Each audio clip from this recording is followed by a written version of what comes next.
17वें विधानमंडल की कार्रवाई अनिश्चितकाल के लिए स्थगित की जा चुकी है। एसआईआर को लेकर जहां मॉनसून सत्र हंगामेदार रहा तो वहीं मारपीट तक की नौबत आ गई। दूसरी ओर एक दूसरे पर छींटाकशी करने का कोई भी मौका सत्ता पक्ष और विपक्ष ने जाने नहीं दिया। इसी पर एक रिपोर्ट आपको दिखाते हैं। ये तरीका हो सकता है क्या?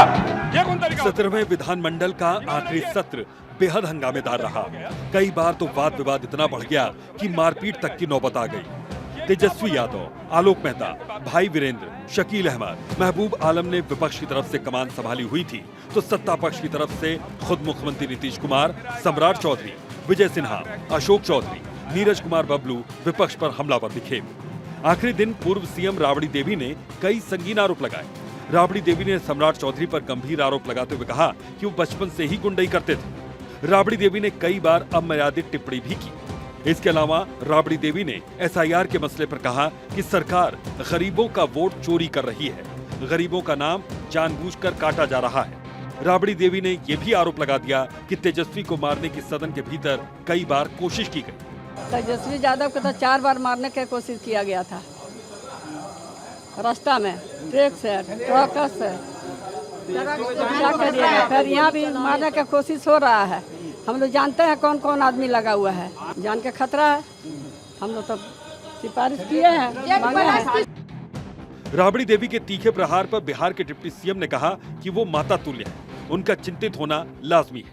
उन्हें पता है कि उनका बेटा मुख्यमंत्री नहीं बनने वाला, इसलिए वो इस तरह की बातें कर रही हैं। जबकि लालू यादव का जब सवाल है तो जिस आदमी को सुप्रीम कोर्ट ने सजायाफ्ता करार दिया है वो लोग क्या बोलेंगे। सम्राट चौधरी ने यह भी कहा कि नीतीश कुमार के नेतृत्व में बिहार सरकार ने जो विकास कार्य किए हैं उसको लेकर हम चुनाव में जाएंगे। जनता हमें एक बार फिर जितवाएगी और एक बार फिर से एनडीए की सरकार बिहार में बनेगी। जनता की के नेतृत्व में किया गया है और फिर से एनडीए की सरकार बनाएंगे। राबड़ी देवी जी माता तुल्य है, अब उनको स्वाभाविक है, पीड़ा तो होगी। उनके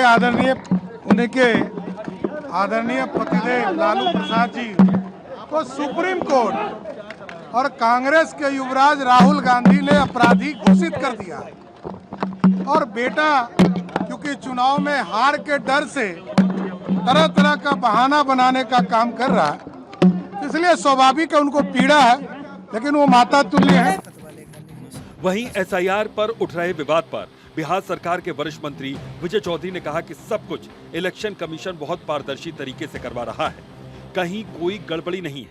विपक्ष को अगर किसी बात की चिंता है तो उसे लगता है कि कहीं कोई गड़बड़ी है तो वो साक्ष्य के साथ सामने आए। इलेक्शन कमीशन उसको दुरुस्त करेगा, लेकिन जानबूझकर एक समुदाय विशेष की सहानुभूति लेने के लिए बार बार उस समुदाय विशेष को निशाने पर रखकर आरोप लगाना कहीं से भी उचित नहीं है। किसी को इस प्रक्रिया में कोई दिक्कत नहीं होनी चाहिए। जो मृतक है उसमें हर जाति, धर्म और समुदाय के लोग हैं। इसको एक समुदाय को इस पर मतलब इस एसआईआर के निशाने पर क्यों जबरदस्ती डाला जा रहा है?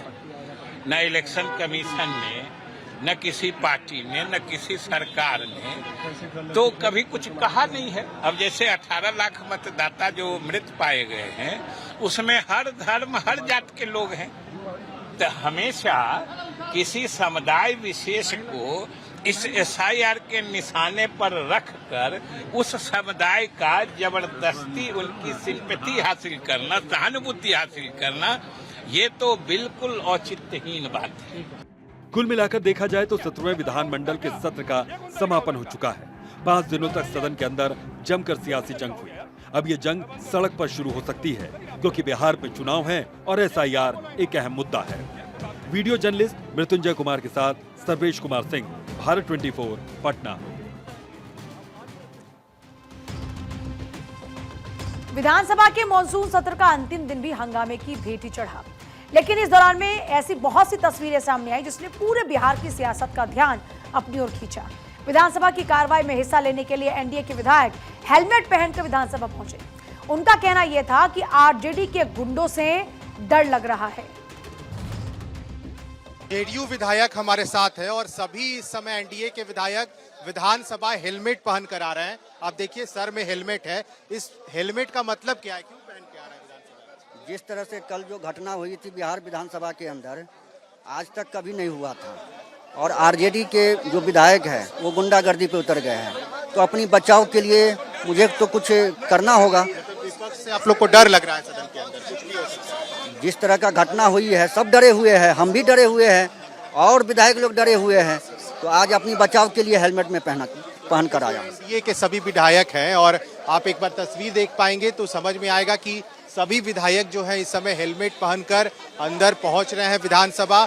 और इनका ये कहना है कि इन्हें डर लग रहा है, गुंडों से डर लग रहा है सदन के अंदर, और यही कारण है कि एनडीए के सभी विधायक इस समय सदन के अंदर हेलमेट पहनकर जाएंगे ताकि विपक्ष जो है वो कहीं कोई वार ना कर दे। और यही डर है कि सभी विधायक हेलमेट पहनकर सदन पहुंचे हैं। सहयोगी मृत्युंजय के साथ अश्मित सिन्हा, भारत 24 पटना। तो दूसरी ओर आरजेडी विधायक मुकेश यादव पाइप की माला पहनकर विधानसभा पहुंचे। उनका कहना यह था कि मेरे क्षेत्र में सरकार की नल जल योजना फ्लॉप है। हम सरकार को दिखाना चाहते हैं कि नल जल योजना का हाल क्या है।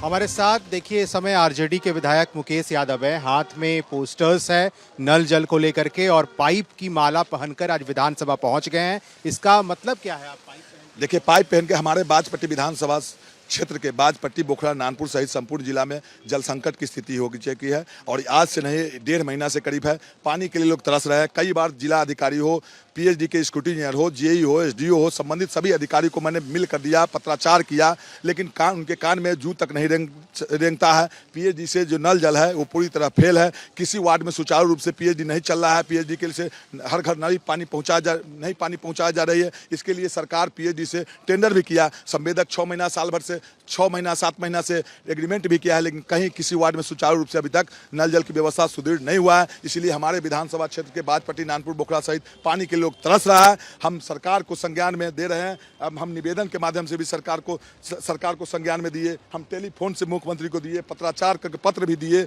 विभागीय अधिकारी को दिए, लेकिन जू तक उनके कान में नहीं लग रही है। यही माला पहनकर आप सदन एकदम निश्चित रूप से हम सरकार के सड़क से लेकर सदन तक इसकी लड़ाई लड़ेंगे। जब तक हमारे विधानसभा क्षेत्र में सुचारू रूप से पानी की व्यवस्था नहीं करती है, हम लड़ाई लड़ते रहेंगे। यहाँ से जाने के बाद जिला हेडक्वार्टर में भी हम अनशन पर बैठेंगे। देखिए, तो ये मुकेश यादव हमारे साथ थे और पाइप की माला पहनकर ही पहुंच गए आज विधानसभा। इनका आरोप है कि इनके विधानसभा क्षेत्र में नल जल योजना बिल्कुल ठप पड़ा है और ऐसे ही ये सदन के अंदर भी जाएंगे। सहयोगी मृत्युंजय के साथ अश्मित सिन्हा, भारत 24 पटना।